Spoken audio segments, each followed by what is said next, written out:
Good evening, everyone, and welcome to Lucky Session number 7 in our stress management series through our fitness and wellness program. Of course, my name is Leo Rule, and I have a very exciting guest for you this evening. And we're talking about travel to experience the world, multiply possibilities for your business, insights from a global executive. So Natasha Gregoire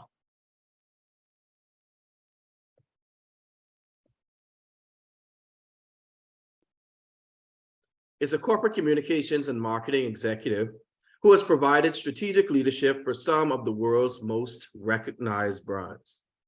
Natasha currently oversees internal communications for all of Amazon's business operations units in the Americas, supporting an employee base of nearly 1 million.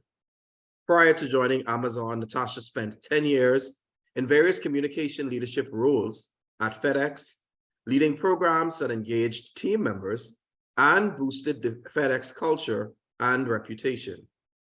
She worked alongside the company's most senior leaders to advance global trade and environmental sustainability propositions.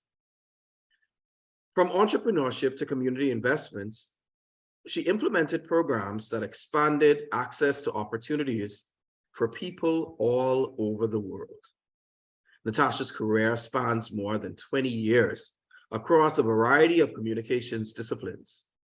She got her start in journalism and held leadership roles at marketing firms Archer Malmo, where she counseled leaders of global corporations.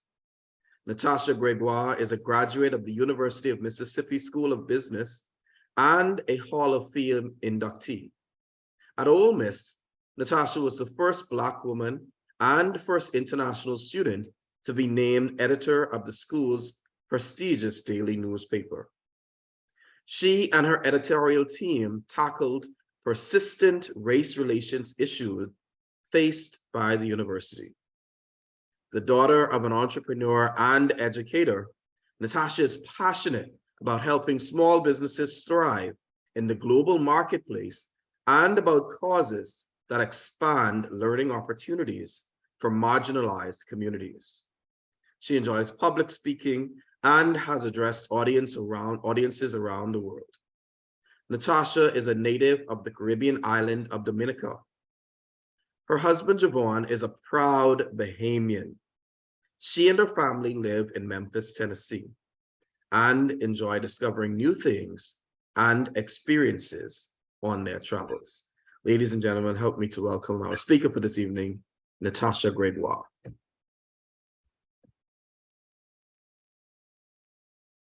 Good evening.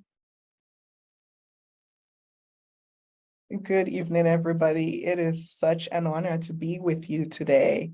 I have spent the last few weeks following the series, and I specifically zoned in on the one about delegation because it's going to be it's critical to what we're going to discuss today. I've spent a lot of time talking to entrepreneurs about a variety of topics, but I must say, this is the first time that I've really had to stop and think about all the travel that I do in my day-to-day life and how people can benefit from all the lessons that I've learned about travel.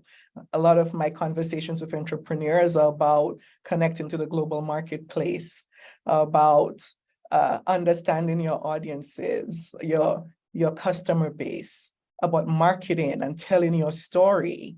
And really, travel has given me a foundation that enriches a lot of those conversations. So I'm really excited to be focusing on travel with you today.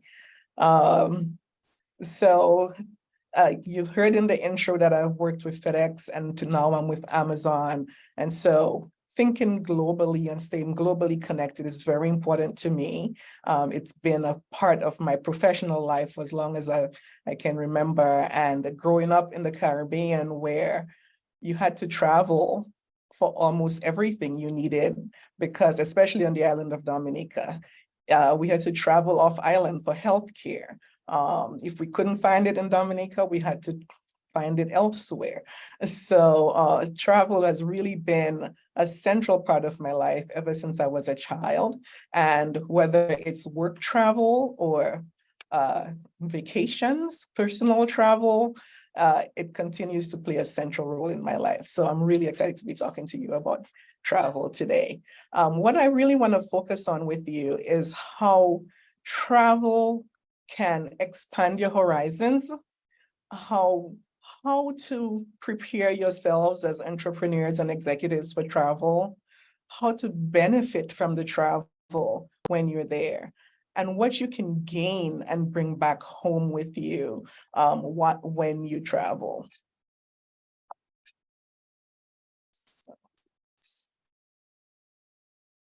So there's a study that says people look forward to experiences more than they look forward to purchasing material things.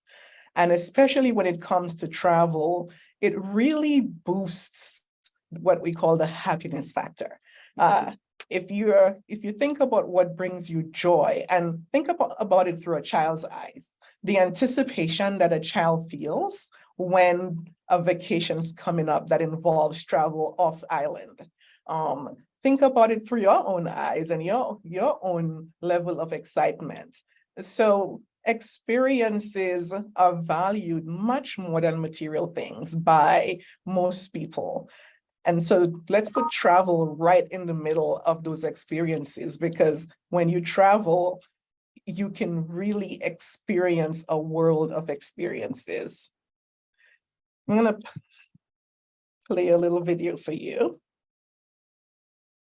I'm going to have a break. I've been working hard. I'll take a week off, get a suntan, and I'll be back. How many of you have been able to say that? How many of you have been able to just disconnect and say, you know what? I'm going to take a break. I've been working hard. I just need a moment and I'll be back.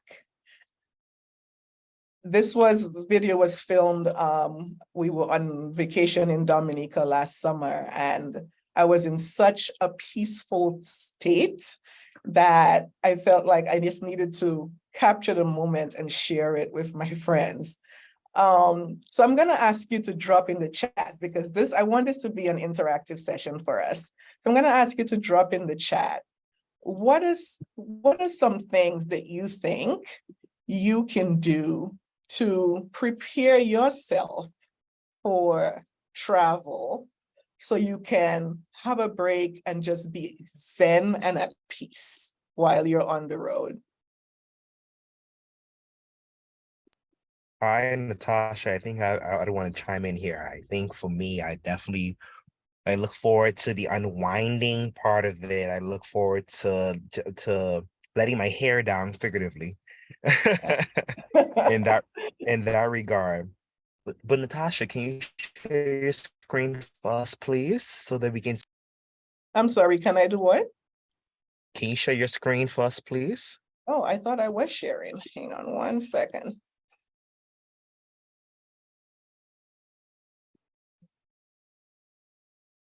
I am sorry, I was sharing for myself.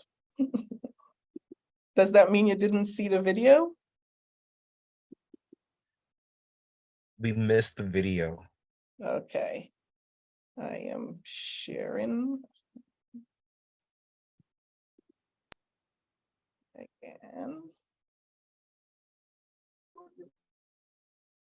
Now do you see it? Perfect. Much better. Thank you. All right, my apologies. So we'll just jump through. Here's the 7-second video. I'm going to have a break. I've been working hard. I'll take a week off, get a suntan, and I'll be back. All right. So yeah, so you look forward to getting your hair down, but to get out there and have that sort of experience, there's some things that you have to put in place. Number one, you have to understand the importance of prioritizing your own mental health to avoid burnout. We see that when The other day I was asked to give a presentation on work-life balance.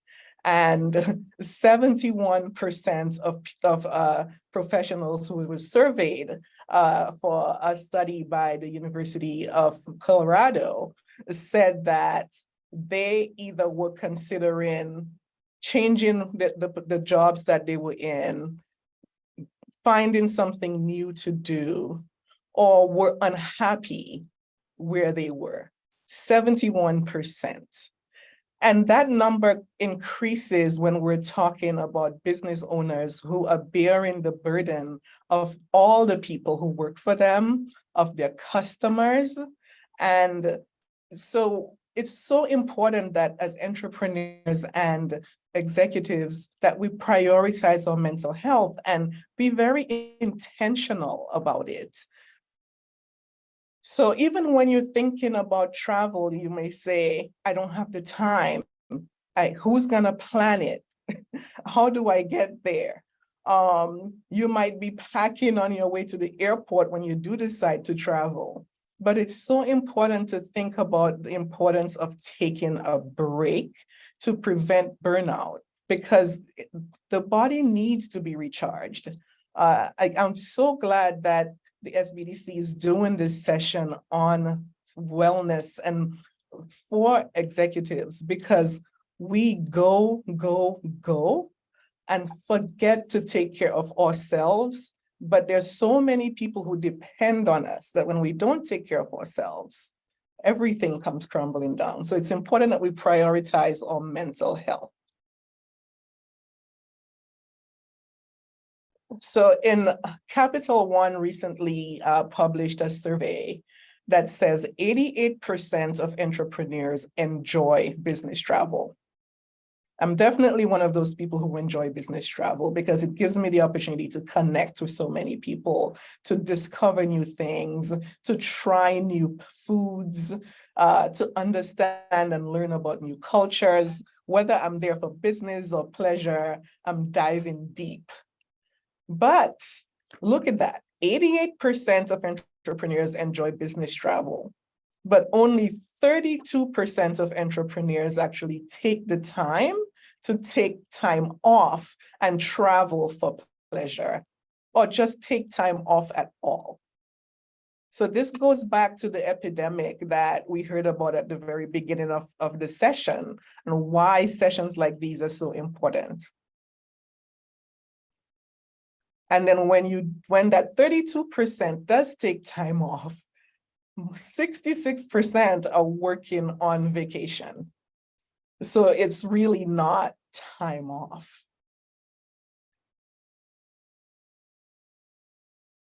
So how can you plan for worry-free travel that allows you to step away from your day-to-day? Plan vacation when business is slow. Think about when is your slow time that you can step away. And I know sometimes it doesn't always work with the kids' school schedules or when they're on vacation, but as much as possible, step away when things are slow so you have less to worry about when you're on the road. Prepare your team and set expectations.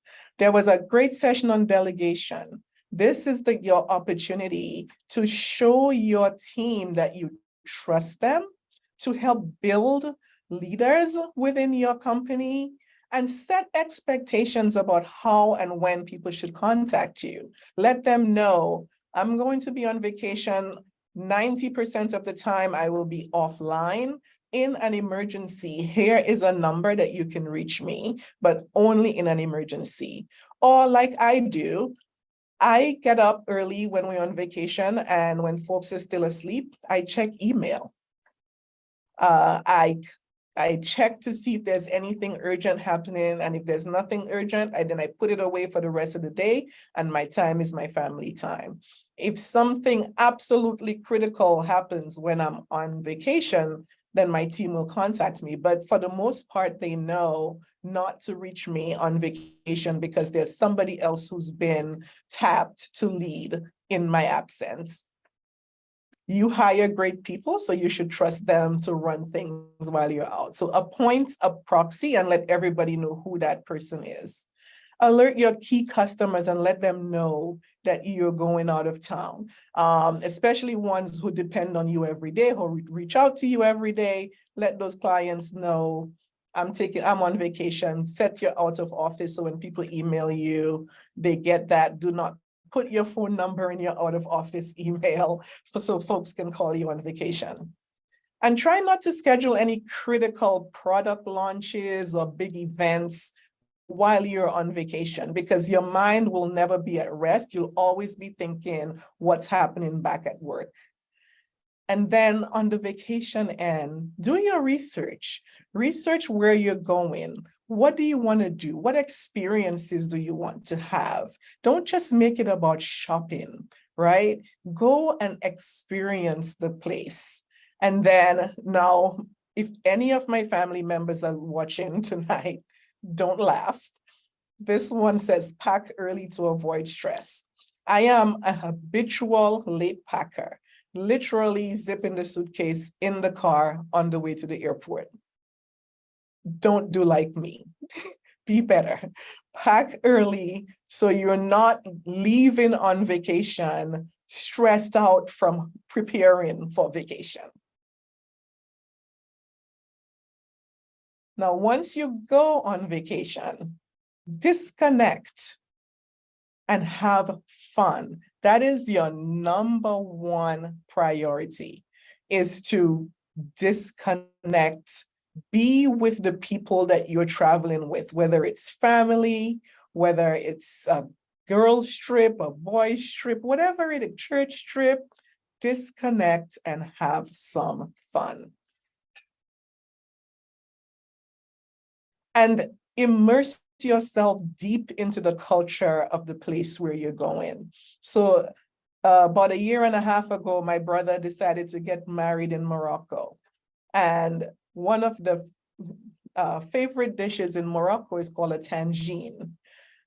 So instead of eating tangine in a restaurant, we actually went up to the Atlas Mountains, where these people called the Berber people, who were the original inhabitants of Morocco, this lady, a Berber woman, prepared tangine for my family and me. It was such a special experience to see how she cooked it on her coal pot, to eat at her table, to hear the sound from the mosques all around us while we were, it was almost like a spiritual experience, being in the mountains, having that, eating that food and hearing the sounds around us of the calls to prayer from the mosques.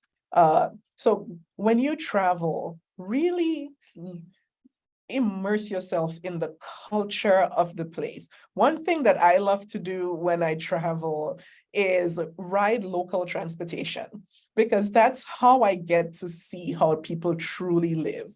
If there's a rail system, I ride the trains, I take it to the next stops.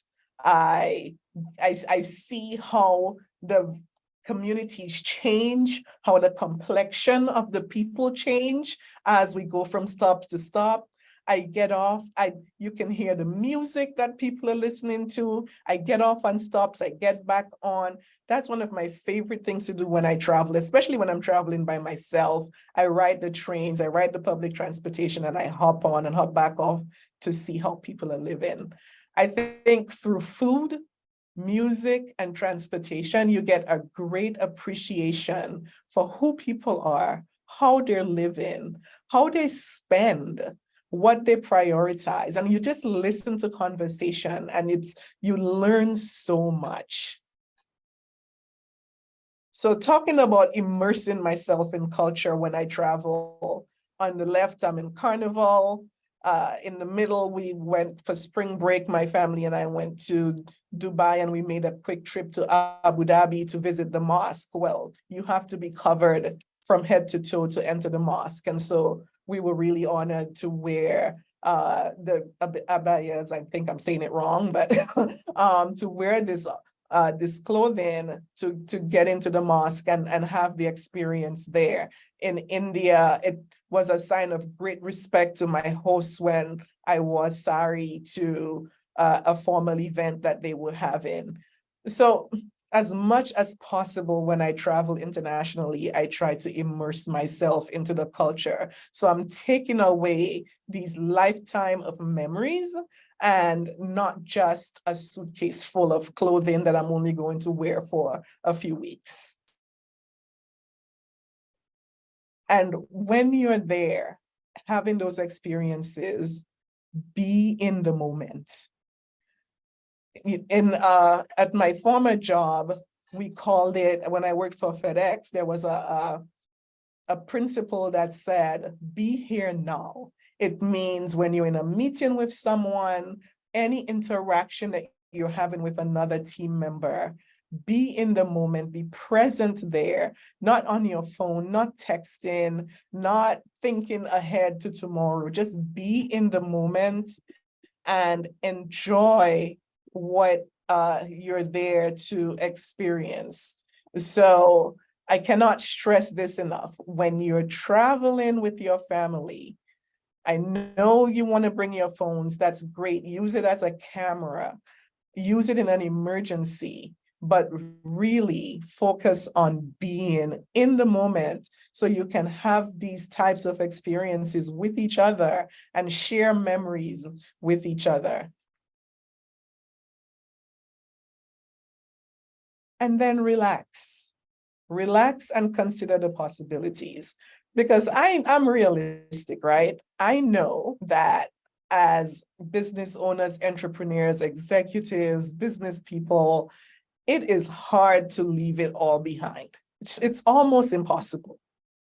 But what I recommend is during your travel, don't pack your itinerary so tight that there's no downtime for just quiet relaxation.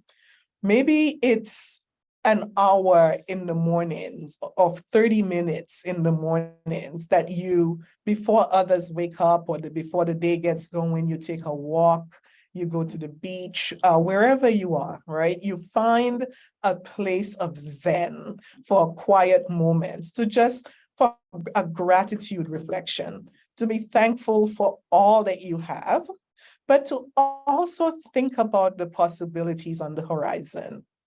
I love the beach. At the beach, I feel refreshed, renewed. I do my best thinking, just looking out at the ocean.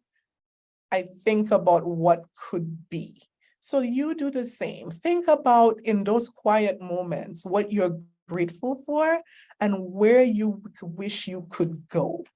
That's a great way to take work with you on the road because it's not under stress, it's not in crisis. It's in those quiet moments where your brain is just storming and coming up with great ideas. And when you travel, do get out of your comfort zone. Get creative and do things outside the norm. And I promise you, this picture is not photoshopped. These goats are really in the trees. They're actually eating argan fruit and okay, how do I say this delicately? They eat the argan fruit, they poop out the nuts. People collect the nuts and use those nuts to make argan oil. So something else I learned on my travels. So I said, get out of the norm and do something out of the ordinary. Find those things that challenge you, that make you a little uncomfortable, but you think that you could enjoy. And pay it forward. So I'm speaking especially to entrepreneurs. We rely on customers. We rely on, especially in the Bahamas, we rely on that tourism dollar, right? When you travel, pay it forward. Hire locals. So I love when we travel to find a local driver because that's someone who will serve as a tour guide, security, who can get us from point A to point B safely and tell us everything we need to know along the way. Hire a local photographer. It could even be a college student to take some professional pictures for your family or for yourself. So you have these as beautiful mementos of your time together on the road. But do invest in the local economy wherever you go by putting a few dollars directly in the hands of the locals there. And mix a little business with pleasure. As I said, I know it's hard to turn off your brain. So what I do when I travel, I always pack a business outfit or a nice dress, just in case there is a government official, a community leader, an event that I want to attend. I do pay attention to what's happening in the country when I go there, if there are any special events ongoing, any cultural events, and anything that aligns with my line of work that I think would be an enriching opportunity for me. And I do take some time off and go do that, because to me on vacation, this is not work under the gun. This is enrichment opportunities, network building, and opportunities to learn from people as well. So I've had some really great interactions on the right there with the president of Switzerland, with a gentleman in transportation in India. Just really great opportunities while I've traveled to connect with people, because to me, traveling is all about forming connections. And even when I'm on vacation, I take the opportunity to connect with people. Sometimes it's connecting with members of my team who I've never met, who are living where I'm traveling. I depend on them to give me great advice on places to go. And I try to meet up with them personally while I'm there to say hello. Some of you may recognize this spot in Nassau, but really travel and trade are what connect the world, right? And we're in the trade business. As long as you're in business, you're in trade. If you're selling something to someone, you're trading.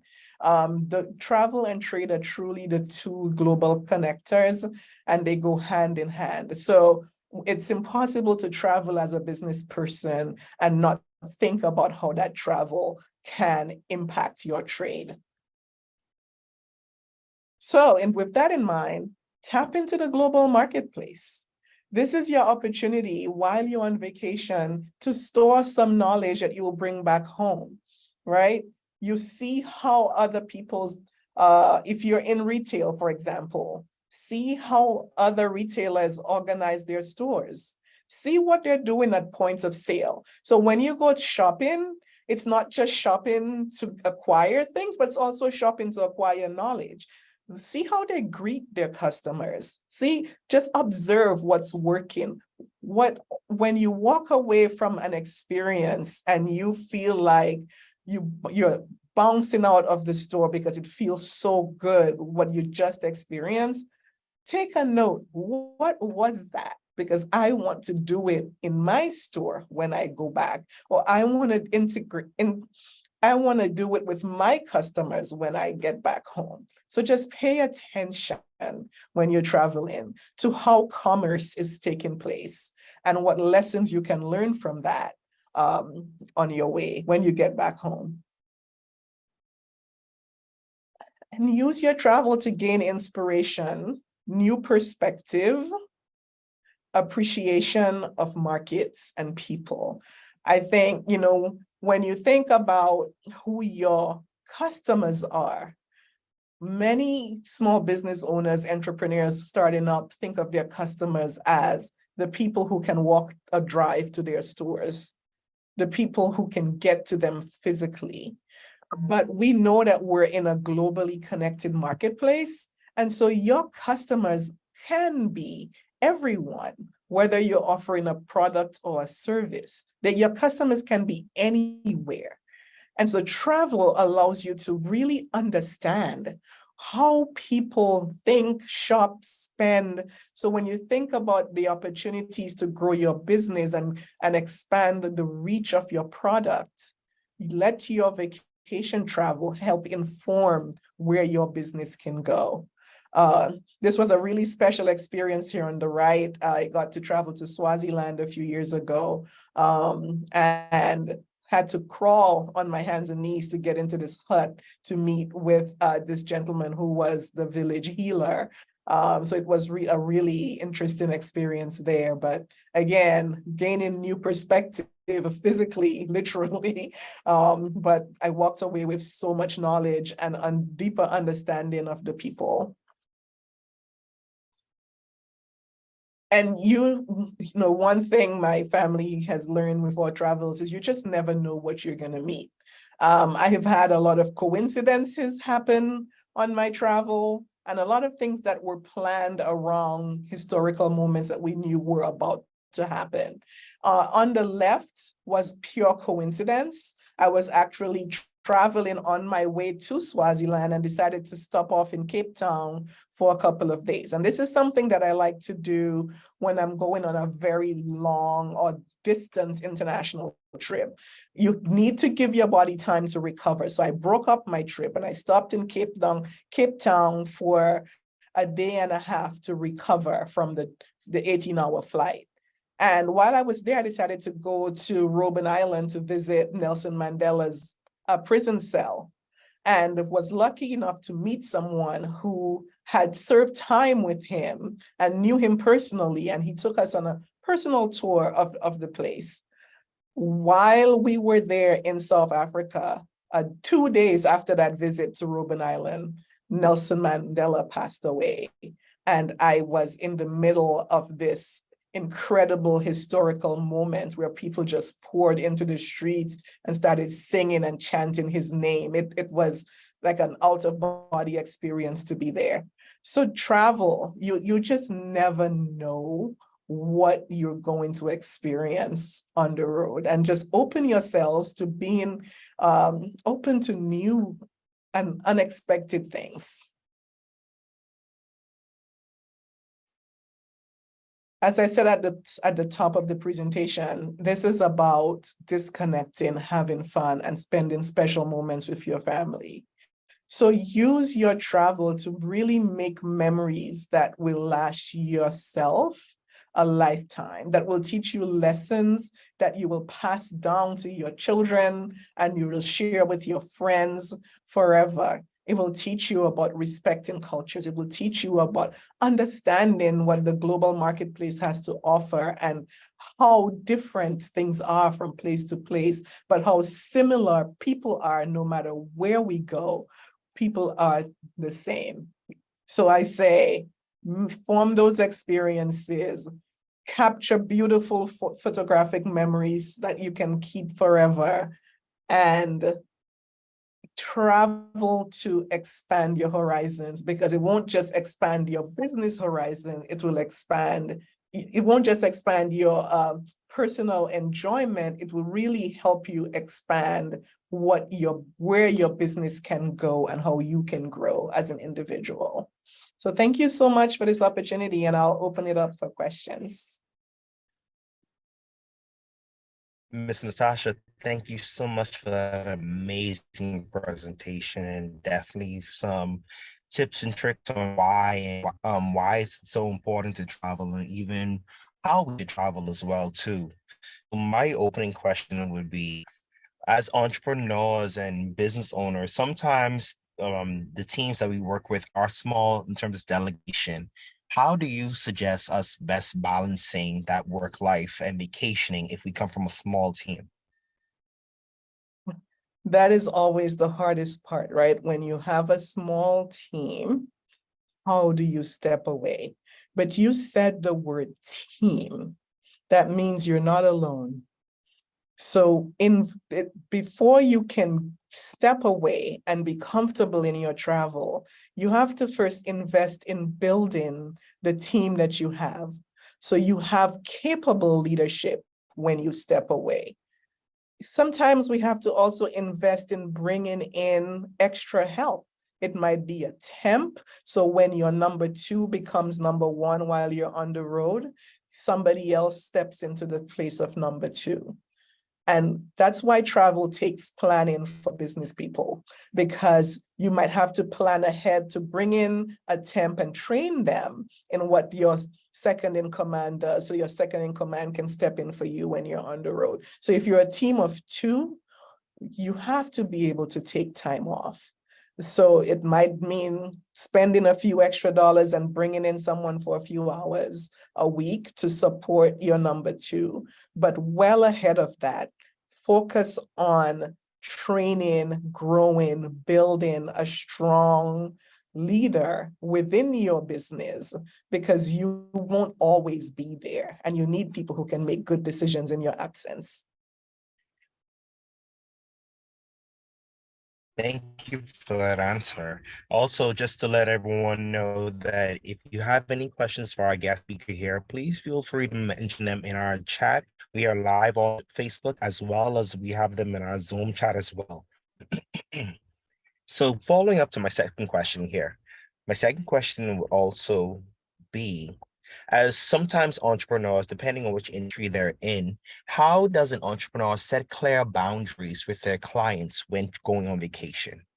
I know this one may be a tricky one, depending on which industry you're in. Yes. Well, as I said earlier, don't put your phone number in your out of office email when you go on vacation. But the best way to sort of neutralize your clients while you're going out of the office is to give them that call up front and have that planning session with them. So they understand how their needs are going to be met while you're out of town. So most of your peace of mind in travel comes from weeks of planning up front. It means taking the time to understand what your customers are going to need while you're gone and putting things in place to make sure those needs are met, and then communicating that back to your customers so they feel confident that they will be taken care of. In my job, I have a team member who says, it's not ER, it's PR, because we make everything sometimes feel like an emergency, but it's not. And our clients and customers can do the same. I can guarantee that unless you're a heart surgeon or lung surgeon, what you're doing with them can wait a few days, a week, until you come back. Thank you for that answer as well. A question here in our Zoom chat says, as a leader, it is difficult to completely disconnect, especially when there are demands and divisions that depend on your decision making. I love the idea of perhaps checking your email once every other day, perhaps when it is beyond hours of operation. How, though, do we as leaders encourage other leaders to have that same level of that Yeah. same level of commitment to the role? Yes. So this, I think, goes to the culture of the organization. If there's a mutual understanding within an organization of the sanctity of vacation, then leaders know to step in for each other, to support each other when one is off, the other one is on. They know not to reach out and ask for time unless it is an absolute critical emergency. So it really depends on the culture of the organization. If there are leaders within an organization who are operating outside of that culture, then the time to have the conversation is not when you're going on vacation, but before, when you see that they're operating outside of that culture. So you have the conversation ahead of time and say, I noticed X, Y, and Z. How about the next time I'm off, unless it's critical, maybe you send me an email and I'll check and I'll catch it in my when I check my email every other day, or I'll catch it when I check it in the morning. So you have those conversations frequently and in the moment, so you can bring those leaders along. But we have to train people how to treat us. And as I said, I have my job is very demanding. There are a lot of people who depend on what my team does, but I set an example very early on when I joined the team, so they know that when I'm on vacation, I'm disconnected for the most part, and they know how to reach me when I'm gone.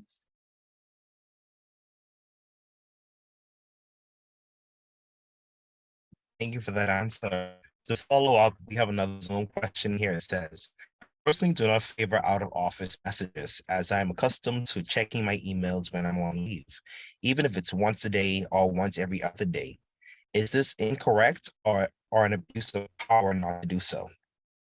I wouldn't say it's an abuse of power, but if you are a leader, it's important to set the example for your team so they understand that they too can go on vacation and disconnect and not feel guilty about it. It's so important that we're talking about mental health and wellness, and recharging needs some disconnecting at some point. The out of office message helps you set expectations with your clients, with your peers, about when you can and will respond. It helps you also direct them to someone else. So when I'm out of office, my email lists about 8 different people that you can contact for different things. So for you to reach me, that means none of these 8 people could help you. So use the out of office email to help you have a good vacation. It doesn't mean you can't still check your email once a day, because that means when you get home from vacation, you don't have an inbox full of 1,000 emails to read. But nobody needs to know that you're checking emails. And when I'm on vacation, even when I'm checking emails, I don't respond to emails unless it's critical. Because the moment you respond, you're not modeling the way for your team, and you're telling people, I say I'm out of office, but I'm really not.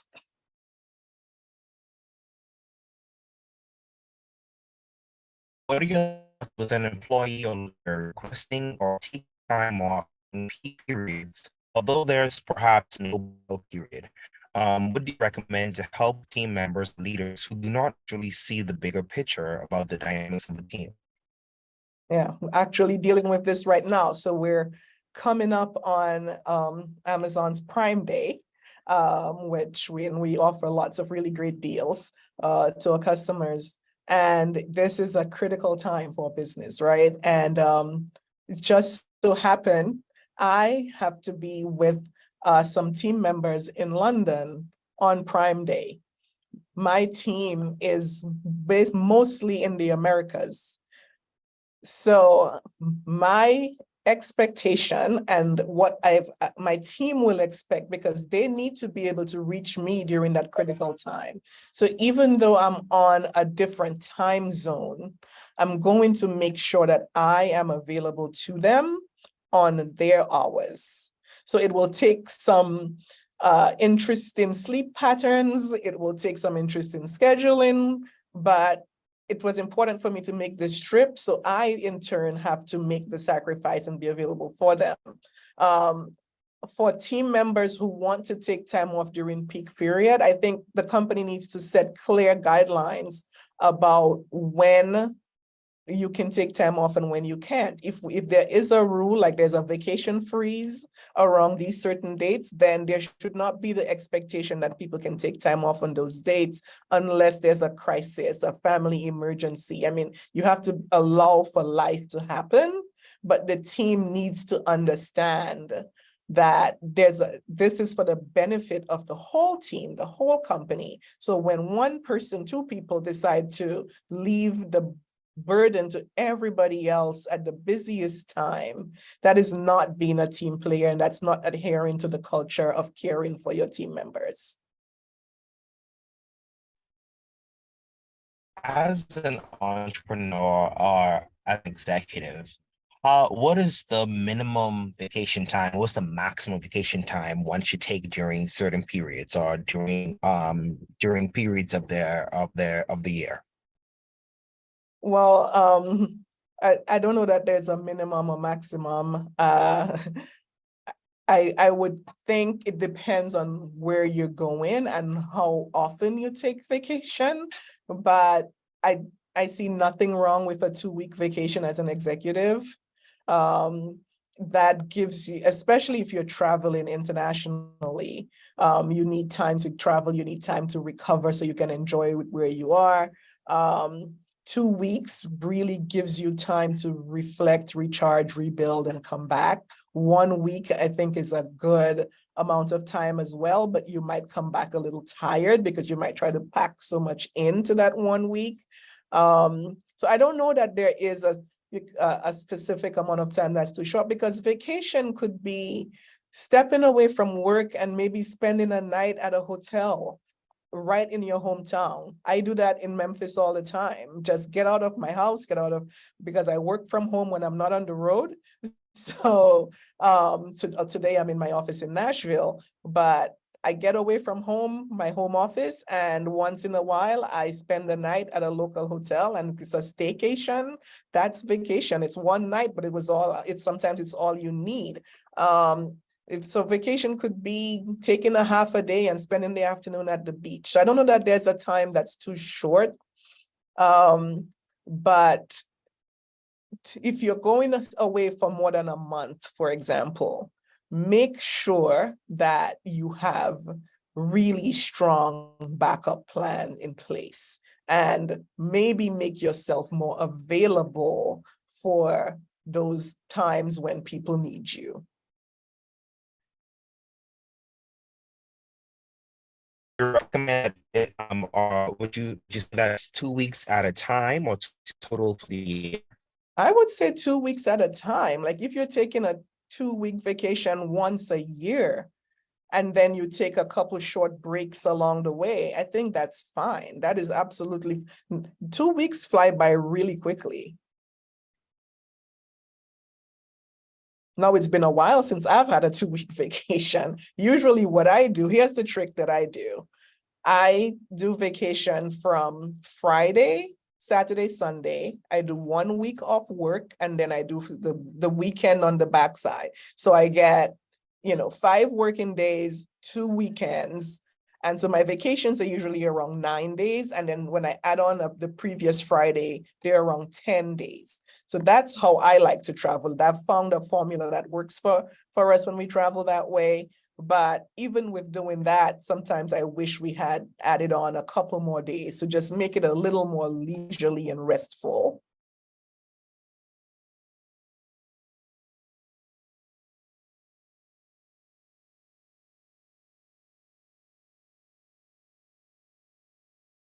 I see a question in the chat about SOPs. Absolutely important to develop SOPs for your team. Write them down, document them, leave them where they can be accessed so folks know what to do.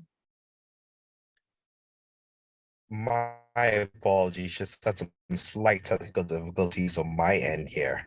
No A problem. comment on our Facebook stream here says some people have an addiction to their emails and their cell phones. What do you say to those people who can't find a way to disconnect? And sometimes that person is me. I think there are a few tricks. Turn off notifications. Just try it. Most people who are addicted to their emails and their cell phones have notifications for everything. So, every time you get an email, every time you get a text, every time there's a news update, something flashes on your screen and you react to that flash. I say turn off notification, and you'll see, and your phone will stop buzzing, and you'll see the difference that it makes and how clear your mind can get just from that. It should be a practice that you do, especially at night anyway, but during the day when on vacation, try turning off your notifications. I have a colleague who actually removes the email app from his cell phone when he goes on vacation and reinstalls it when he's back in the office. And that's because he knows as long as that app is on, he will be checking email.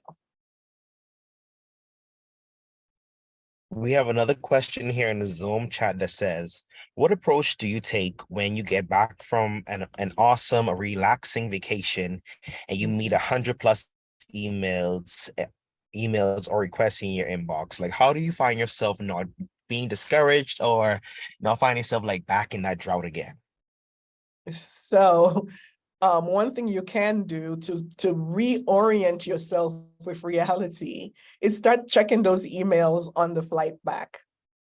Start once you're on your way home, you're heading back to reality, start clearing out that inbox. So Monday morning feels a little less daunting.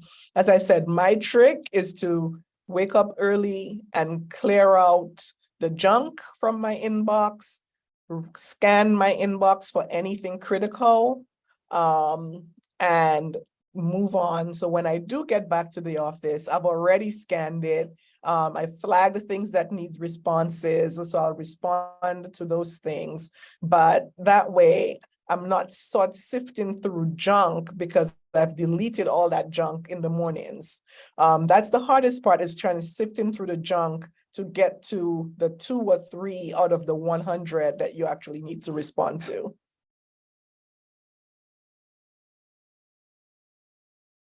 Thank you so much for that answer. Another question while I'm picking your brain for a little bit. When you're traveling, how do you find yourself when you, I guess, wanting to give time to your family while at the same time wanting to balance your work life? How do you find yourself trying to stay in the moment and at the same time handle business at home? That's not easy. But you know what? It's important, if we want our kids to be in the moment with us, we have to model the way for them too. So I know a lot of us get annoyed if we travel with children, we've spent money on this trip and their faces are in their cell phones instead of looking out of the window at the scenery around them. But if we're doing the same thing, we can't expect them to engage with us. So the way I look at it is, you spend X amount of money on a vacation. It is not cheap to travel, especially traveling for on your own dime, and especially traveling with a family. So when you think about what you're investing in that trip and what you want out of it, then you also have to make the commitment to be present in the moment and give your family the time that they deserve so you can have those experiences together. Because if you're distracted, you're not experiencing, and you can't join the conversation with your family on what's going on because you're not present with them. You can all, the same way you set expectations with your work family before you go on vacation, you can also set expectations with your family and let them understand, I know we're on vacation, but this is actually a pretty busy time back at the office. So there might be some moments that I'll need to step away to get on a call. The team is going to need some guidance from me. So there might be a day that I might actually have to stay back and do something for a few hours while you go off with and do something else. So set that expectation so there's not disappointment when you're suddenly having to run off for work in the middle of vacation. It all comes down to communications. Natasha, thank you so much for this robust conversation and presentation. We have our final question for the evening here that asks, what advice do you have for an entrepreneur with no support staff that is striving to be a digital nomad, traveling 6 of 12 months of the year, so you can't completely disconnect? How do we find balance with working while traveling and taking breaks? So that is a lifestyle choice, right, that you're making. And it comes with some trade-offs. If you're striving to be a digital nomad, you're constantly moving from place to place, you're constantly connected. But even as a digital nomad, you should set the expectation that you may use a machine for your work, but you're not a machine. So the people who you're connecting with, your customers, your clients, your colleagues, wherever they may be in the world, they also need to understand that you have off days and this is what they are. So for example, if you're a digital nomad and you're working in Brazil, and I choose Brazil because Brazil has a lot of holidays, and you're working in Brazil, there might be life happening around you, but your customers are in the US, right? Maybe you want to enjoy 2 Brazilian holidays that are not US holidays. Communicate with your customers that on these days you're not available, or at these hours you're not available on these days, but find ways to make it up to them on the back end. So it comes with trade-off. You're a digital nomad because you want to experience life and culture in different places. You can't do that if all you're doing is sitting home tied to your computer. So you have to communicate with your customers. You might have to work some really weird hours to make up the time so you're available to them. But it doesn't mean you cannot take time off. Natasha, thank you so much for your wealth of knowledge, and you're inspiring us to travel the world and inspiring us, inspiring a wanderlust in us, I would say. Thank you. Well, thank you. And of course, the Bahamas are my favorite, one of my favorite places to travel to. So hope to get back there soon. Yeah, thank you so much. We look forward to having you sooner than later, please. Thank you. I'm now going to pass it back off to Mr. Leo Roll as he gets ready for our trivia segment for this evening and gets ready to close out our stress management technique session number 7. Good evening again, everyone. Thank you so much, Preston. Thank you again, Natasha. It was an excellent presentation, and you can tell from the engagement in our chat group, whether on Zoom or on our social media handles. So again, thank you for presenting. My job is decidedly simple at the end of the evening to give away gifts that are directly tied. And if you've been following us for the past 7 sessions, you realize that each evening our gifts are designed specifically centered around the presenter and their topic for that evening. So true to form, this evening, our prize is a gift certificate from Going Places Travel. So you get to go places on the SBDC's dime. My question is, based on Natasha's presentation, she provided 3 distinct stats. 1 spoke to how many entrepreneurs enjoy work-related travel. What is that percentage? The second was how many entrepreneurs do not take time off. What is that percentage? And you have to tell me what the third percentage was and what does it represent. Hi, this is Nayoshi.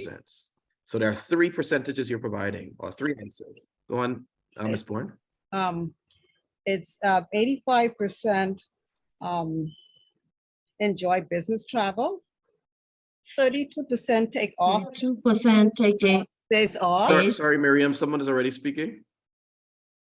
32% take days off, and 66 work on vacation. Or they. So one of your stats is 66. It's 2/3 of 66%.